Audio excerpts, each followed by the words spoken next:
Welcome to our discussion on the 2023 local government elections. I'm your host, Shania Prasad, and joining me is Minister of Legal Affairs and Attorney General, the Honorable Anil Nandlall. Minister, thank you for being here. It's a pleasure.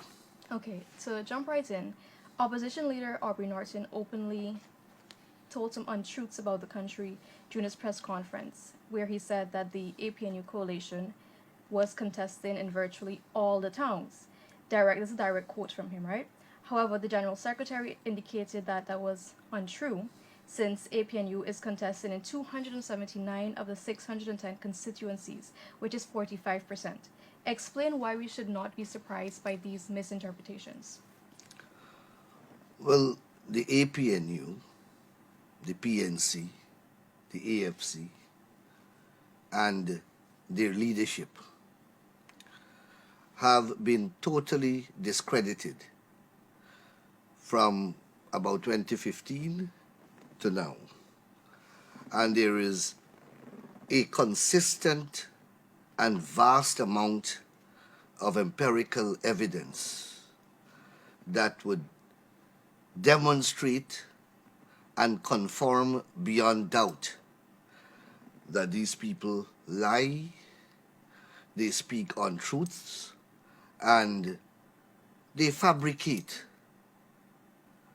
stories and versions of a narrative of any particular situation to suit their political expediency. So the Guyanese population and the Guyanese electorate ought to by now not to be surprised by anything that these people say. Take, for example, if I may backpedal a little, they told the nation during the 2015 election campaign that there is massive corruption in government under the PPP civic administration, that they will jail how many people and billions of dollars are stolen annually. Ramjatan is on record as saying that some 25% of the annual budget under the PPP years were being stolen. They got into government. They hired the best forensic auditors. These are forensic auditors to do forensic audit, not ordinary audit. Forensic audit means that you got to go deep into to find the fraud. So what that means is that the ordinary audits that were being done by the Auditor General did not disclose these massive frauds that they were speaking about. So they employed auditors to do forensic audit. Now they were controlling the entire state apparatus. So they were speaking about there's volume and volume of evidence when they were in the opposition. Now they are in government. They have those volumes and volumes of evidence available to them. They have the entire treasury. They have the whole country's auditors at their disposal. They brought in people from the United Kingdom, a gentleman, and attached him at Soku to help them with these investigations. They probed and they investigated and they probed, and what did they come up with? What did they demonstrate to the country as a result of these audits? Where was this massive corruption about which they spoke? They came up basically empty-handed. They spent hundreds of millions of dollars to do these audits. They came up, as I said, empty-handed. Even Mr. President Granger is on public record as saying that there is not sufficient evidence based upon these forensic audits to found proper criminal charges.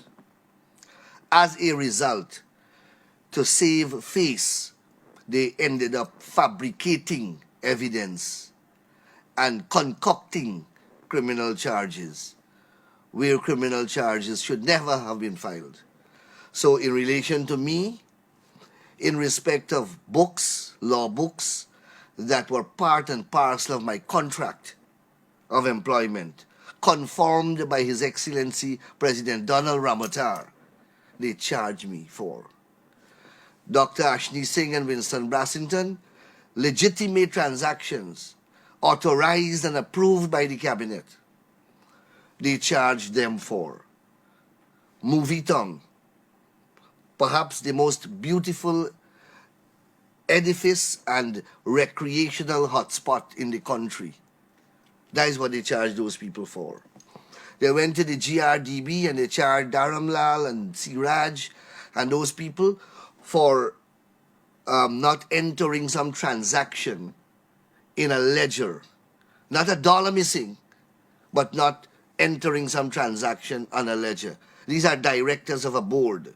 They are not the accountant or the accounts clerk. They don't enter transactions on a ledger.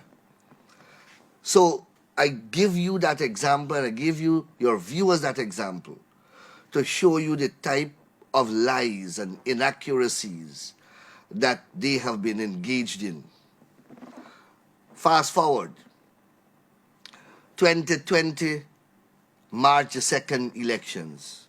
The whole world saw through a glass window at Ashmin's building how they attempted to steal those elections and declare wrong results using a spreadsheet through the instrumentality of the returning officer for Region 4, Mr. Claremont Mingo. Then when that failed, they went through Keith Lowenfield, the chief elections officer. They tried to pervert the results of the recount, and the innumerable machinations that they engaged in openly, condemned by 100 governments across the world. Everyone saw them attempting to steal an elections. And at the end of the day, they ended up claiming that they won those elections and that they are the victims of fraud.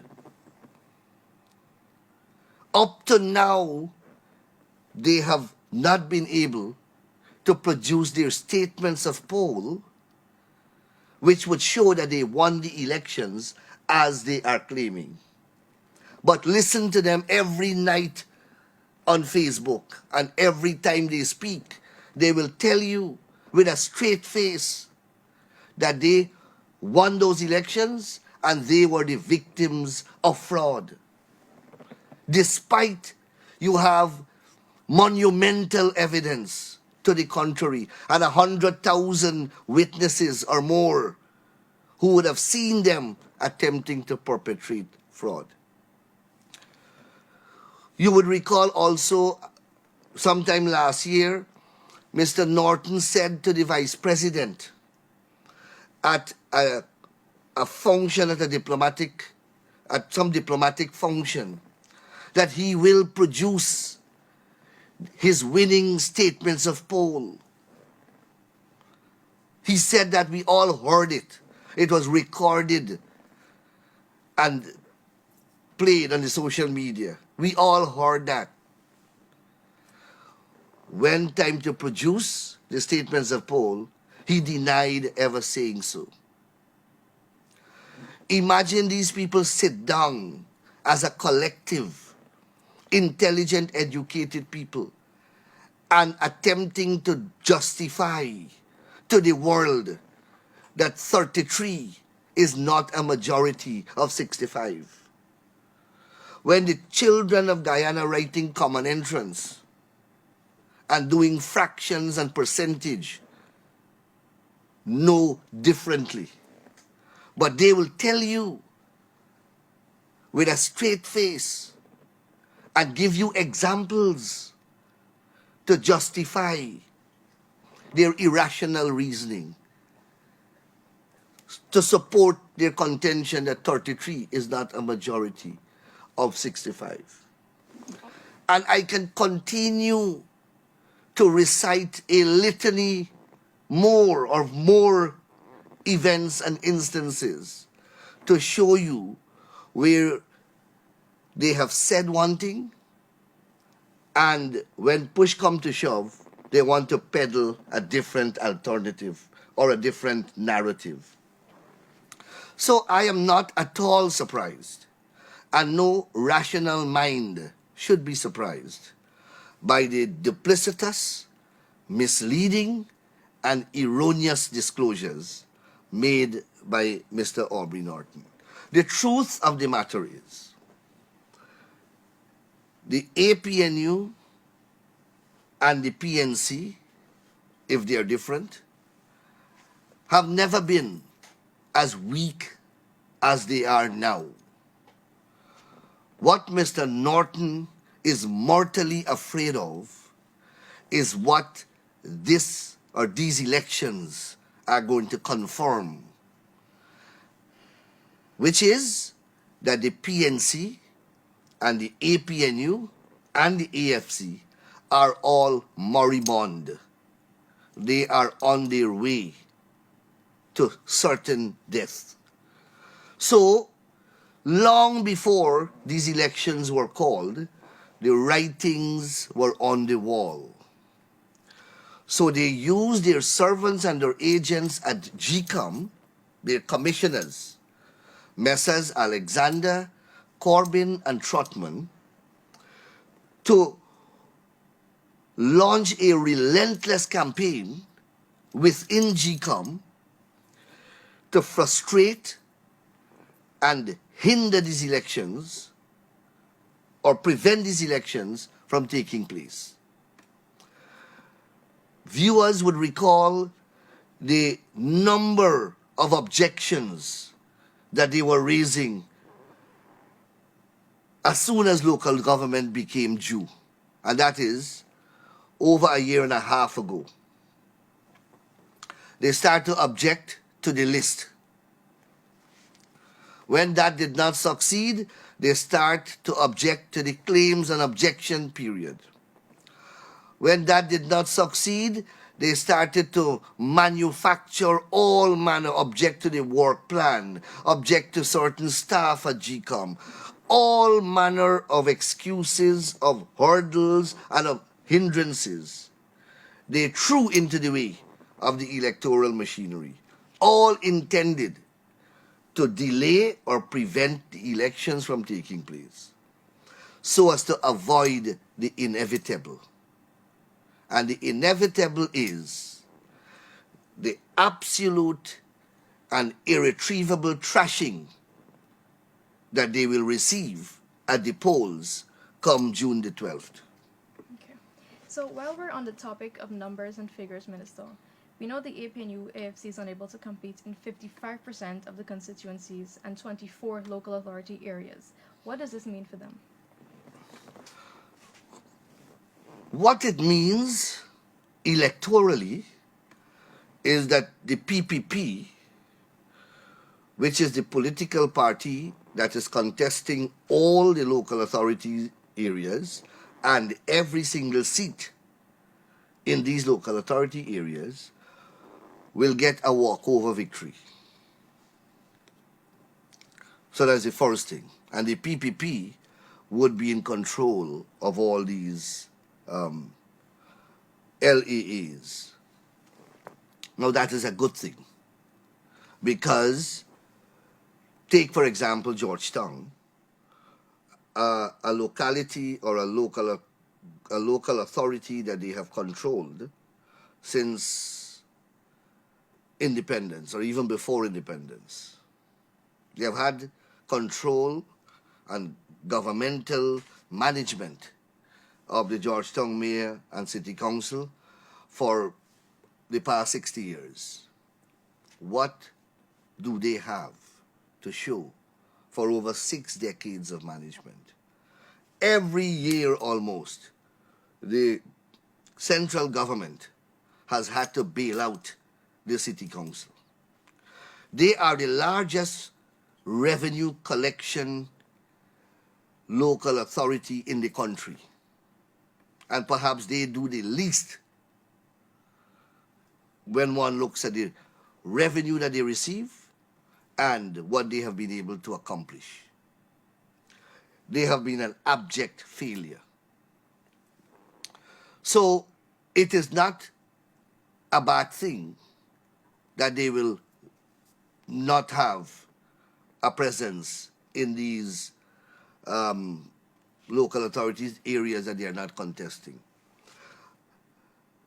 The country experience with them has been they are more obstructionist than constructive in their engagement. And if you have a person who is obstructing development,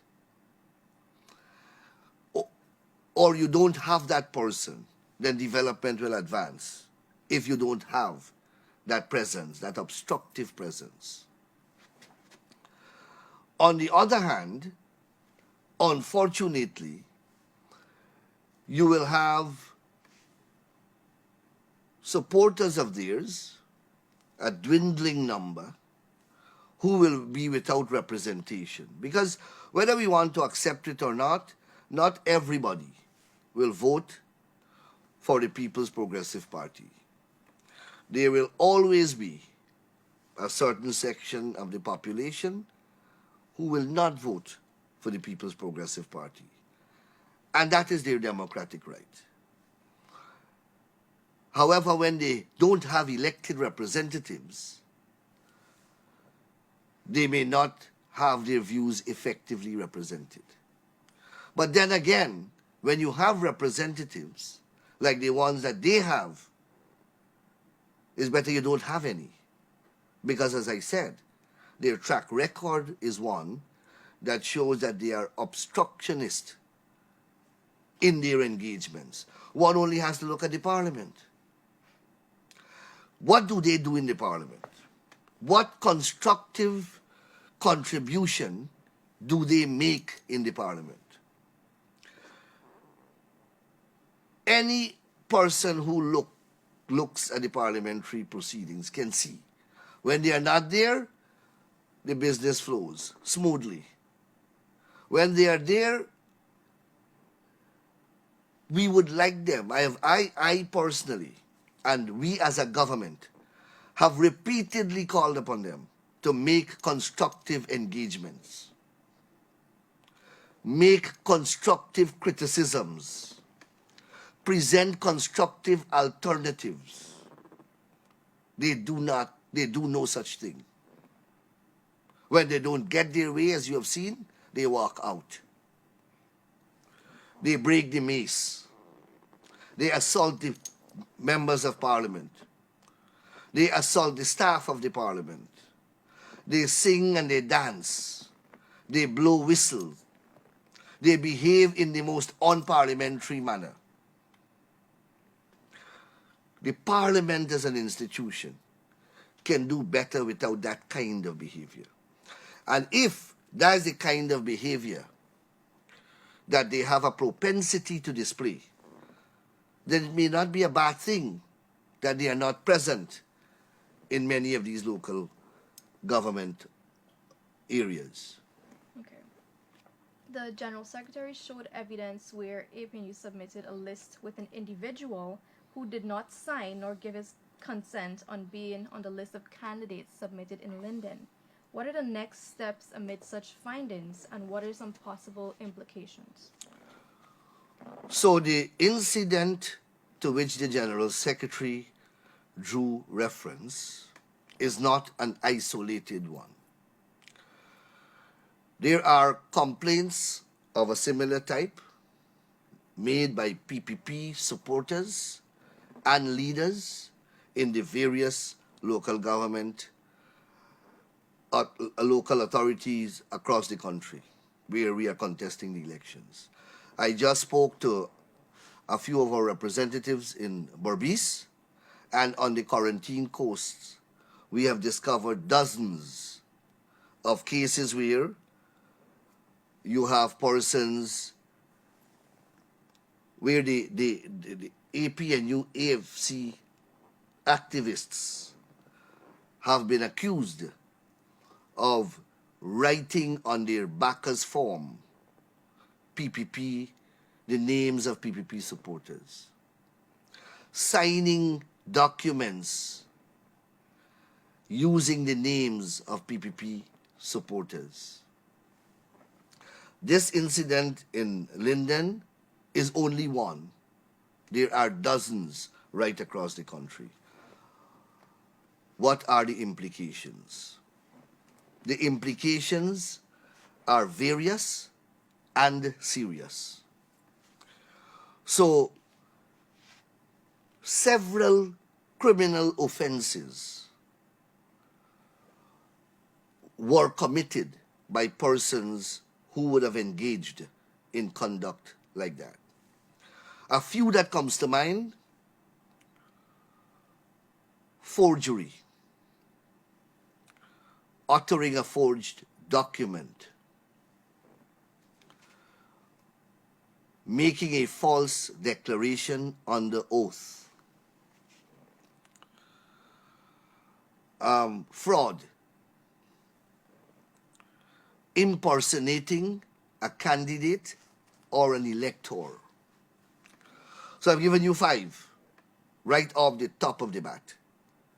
All 5, individually and collectively, are serious criminal offenses. And they are chargeable under different statutes, including the Representation of the People Act and other governing electoral statutes. The penalties are various terms of imprisonment and banishment from participating in electoral activities in the future. We, as a nation, we have as a collective to take a strong position on these matters. These are direct, intentional, and centrally driven attacks on our democracy and democratic institutions. We cannot continue to treat these matters lightly. I am hoping that reports are going to be made to the police, and we are going to have swift and professional and competent investigations done, and the appropriate criminal charges filed. I am hoping when these charges are filed that they are treated with the degree of seriousness that they require by those who administer the criminal justice system of our country. It is with regret that I say that based upon what I am observing and what the people of Guyana are observing, the degree of seriousness that these charges ought to be treated with are not being exemplified. Because we have current criminal charges arising out of the March 2nd elections that are languishing before the magistrates' courts. And the reports that we are getting, the reports that are emanating from the press and from other sources, they are not reports that cast a positive light on the criminal justice system. I just returned from a symposium held on crime and violence in Trinidad at the level of CARICOM. And there were some very strong and condemnatory statements made about the criminal justice system across the region.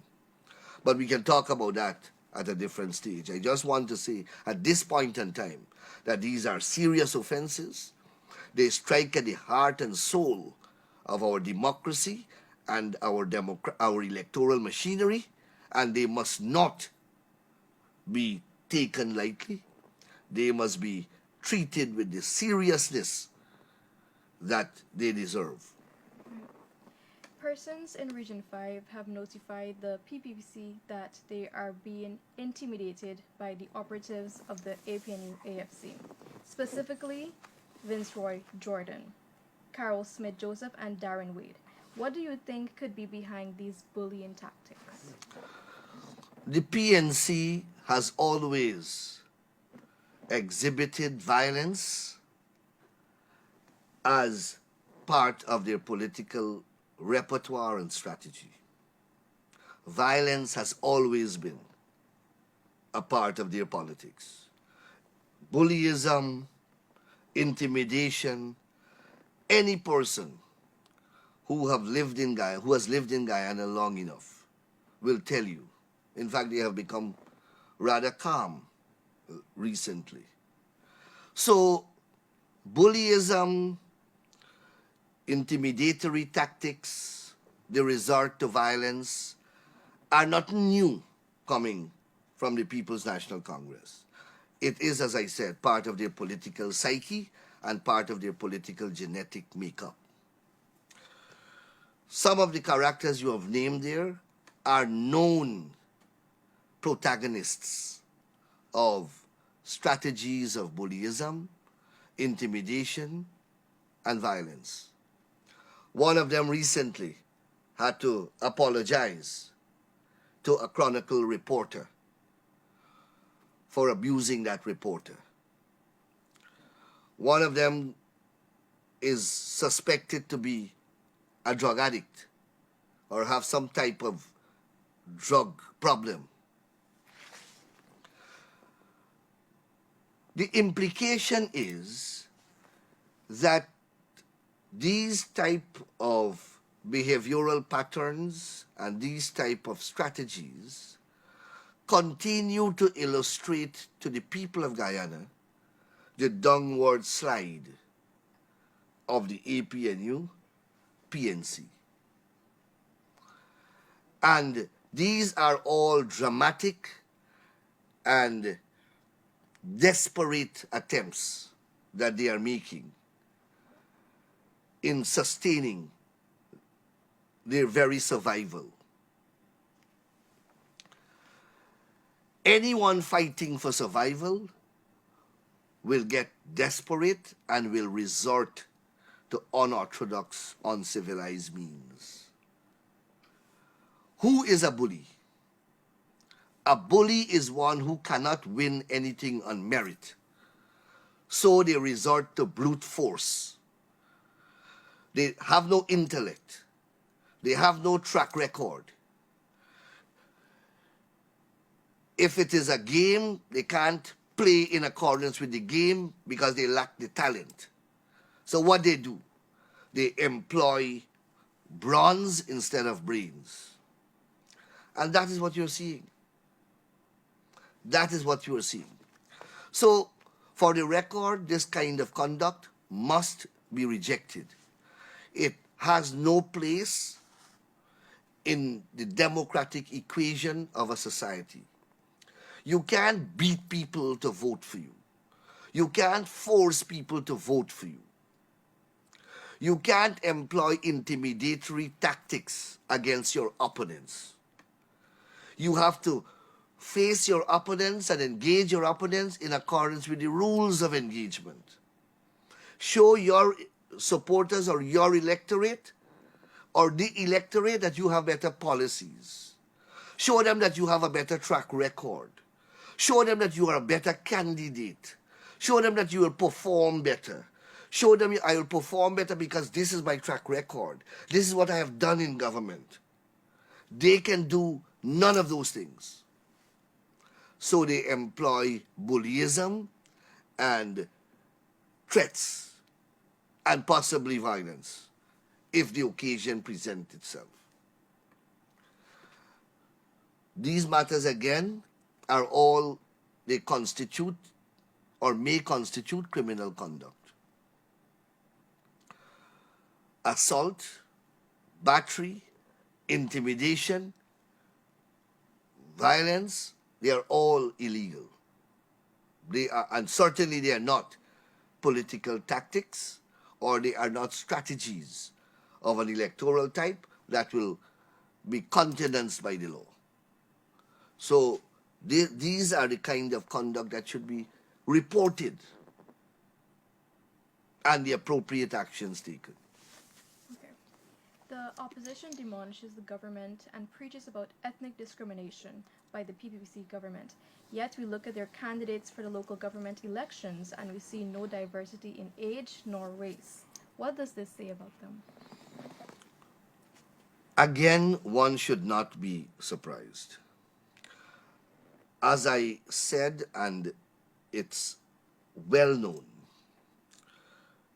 PNC, APNU, PNC reform, AFC, whatever terminology you wish to use to describe them. The following cannot be contradicted. One, when in government, they have failed the people. When in government, they have rigged elections. When in government, they have moved this country from a success story to economic bankruptcy. They have destroyed the infrastructure of this country. They have done untold damage to every facet of life in this country. The only thing, the only weapon now left with them is the resort to race. And that is what they have been doing. That appeal, however, is losing its efficacy. 10 years ago, they made these allegations. It had perhaps a greater impact. But people are wiser. Our population are more educated. Our people as a whole are evolving. Their lives are improving. They own properties now that they did not own 10 years ago. They have responsibilities and obligations now that they did not have 10 years ago. And where did they get it from? They know under which government they got better delivery of goods and services. You see, one thing that is different now from before is that the country is fresh from 5 years of their government or their governance. Prior to 2015, we had to resort to what happened 28 years ago when Burnham was alive and Hoyt was alive, and our young people could not relate to those periods because they were not around. But come 2015, perhaps it was a blessing in disguise that these guys got to go into government. And the younger population got a first-hand opportunity to see them at work. The older population got an opportunity to refresh their memories. And nothing has changed about these people. Nothing. So, the race card is what they will keep playing. But look at them. Look, as you have pointed out, look at their candidates. Whichever part of the country, look at the candidates that they have been able to assemble. Under Mr. Norton's leadership, I think about 4 or 5 Indo-Guyanese, long-standing members within the PNC, have faced the hatchet. And you can name them on your fingers. Some have resigned. Some have been labeled slave catchers. Some have been labeled as betrayers, as selling slaves. That's the kind of language that is being used in that unit masquerading as a coalition. Listen to those who support them on the airwaves. From Arizona, from Brooklyn, and even here. And the nasty and most rabid racist rhetoric emanate from these persons. how can they how can they ever attract a wider cross section of Guyanese to their side? They need to, if they are to succeed in what they are engaged in. With their support base is dwindling daily. So not only are they not expanding beyond their traditional base, but they are losing their very traditional base on a daily basis. Look at the persons against whom they are alleging racism, the PPP. And what you will see is that every day the PPP is expanding. And more Guyanese of different races are coming under the fold of the PPP. Their base are getting narrower, is getting narrower and narrower. Ours is expanding, and it is becoming even more diverse. And yet, we are the ones who are being accused of racism. Again, it shows the lack of credibility and the lack of common sense and logic in the reasoning of these people. And that is sad, because at the end of the day, these are our national leaders. This is the leader of the opposition. This is the main opposition party in the country. They have an important role to play. How can they ever play that role that was conceived and designed for them when their reasoning and logic is so defective and deficient? Coming back to the topic of intimidation, I want to touch quickly on this whisper campaign, as the GS put it, where opposition members are saying to vendors, for instance, if you don't vote for us, well, they, being the PVC government, will remove you or stop you from vending, close your business down. How do you feel about these tactics, and why do you think the opposition is resorting to all of these things? So again, and you know, they are not even able to employ intelligent strategies. Now, this is an overused strategy of theirs. So they come to the parliament and they go on Facebook and they publish regularly that only certain sections of our population receiving cash grants under the Ministry of Education. When the cash grant register is prepared from the register in this public school system and the private school system. And we know that all the children of our country are in that system. And that's where the Ministry of Education extract a list to distribute cash grant. 50% of the teachers of this country are Afro-Guyanese. 50% of the children of this country are Afro-Guyanese.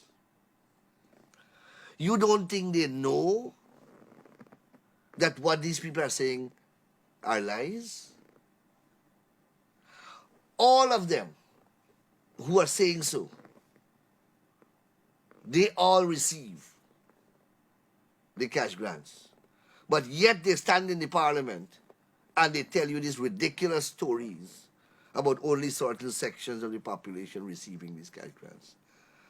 And we have said to them, I have said to them repeatedly, well, bring the persons who have not received and who is entitled. Bring that person. All of you got Facebook. All of you have smartphones. All kind of madness you're publishing on the Facebook. Just publish the name and the face of the person who you're claiming have been denied cash grant and who is entitled to the cash grant. Just put a photograph of the person that we see. They can't do it up to now. So this is the kind of crazy narrative. They say the same thing about COVID grant. The same nonsensical diatribe they construct about the COVID grant. And the same thing we have said. Why the people are complaining to you? You can't help them. Bring the people to complain to us. We are the government. We will rectify the situation. Or at least interview the people and post the video on the Facebook. Is that difficult? Or these people only whispering to you and then they get away in the bush and they hide? Is that your story?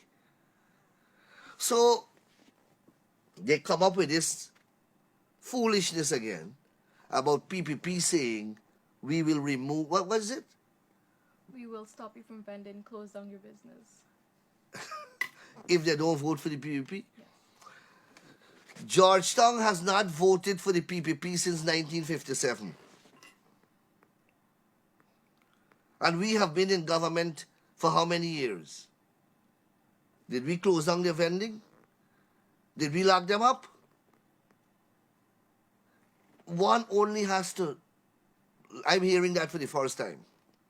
And just interrogate that. Why we haven't done it all the years? Now when we are getting the most support, now when we are getting so much support and build up from everyone else, then now we're going to imply that? We didn't do it all the years. The people are voluntarily coming to the PPP. Why Mr. Norton can't get one of them who received the threat to talk? What they say about the pudding lies in the eating. Let him get the people. Why is Mr. Norton or Shara Duncan being the agent of those people? Shara Duncan has a circus on the Facebook every night, ringing a bell. Let you get those people to go there and say who promised them or who threatened them. They would never do that. But they come up with these ridiculous, incredible, and unbelievable lies. Just listen to who will believe that story. It's a Nancy story that they're telling. The point I'm making that not even intelligent lies they can come up with. Those things are not even believable. Okay, I know you spoke extensively, Minister, but before we wrap up, is Yes. there anything else you'd like to address? I also want to, before I wrap up, I heard Mr. Norton say that, and not only him, but him in particular, that we are buying out persons. He says that he is certain that persons in Linden and persons in Plaisance, he identified these two areas, have been paid $15,000 to support the PPP. That statement has so many implications. So Mr. Norton is from Linden and Mr. Norton is from Plaisance. And he's the leader of the opposition. He is this very experienced politician from these two localities that he identified where people, persons who are his supporters, according to him, have been paid $15,000 and have crossed over to the PPP. What does that say for and of Mr. Norton as leader? That his people are prepared to leave him for $15,000?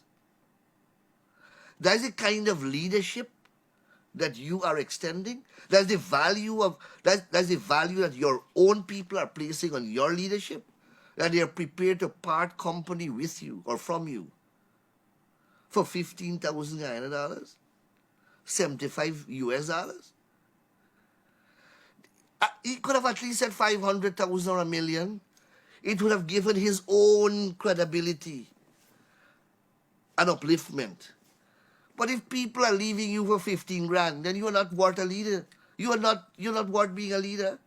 Anytime I have a following and they're prepared to throw me a sign for 15 grand, then I am not a capable leader.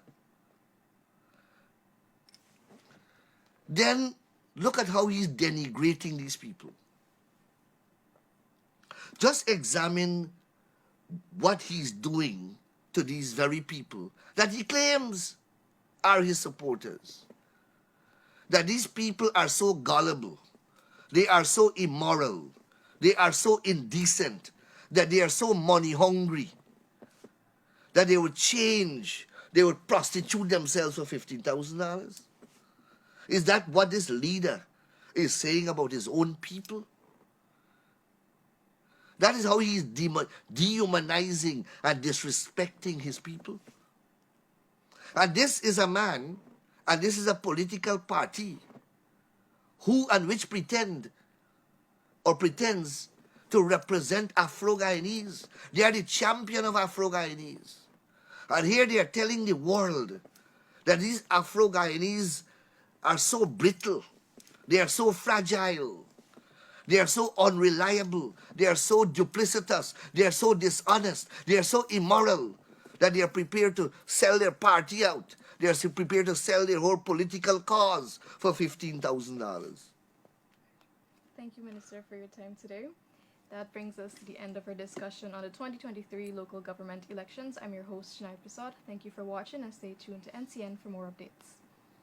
Thank you very much.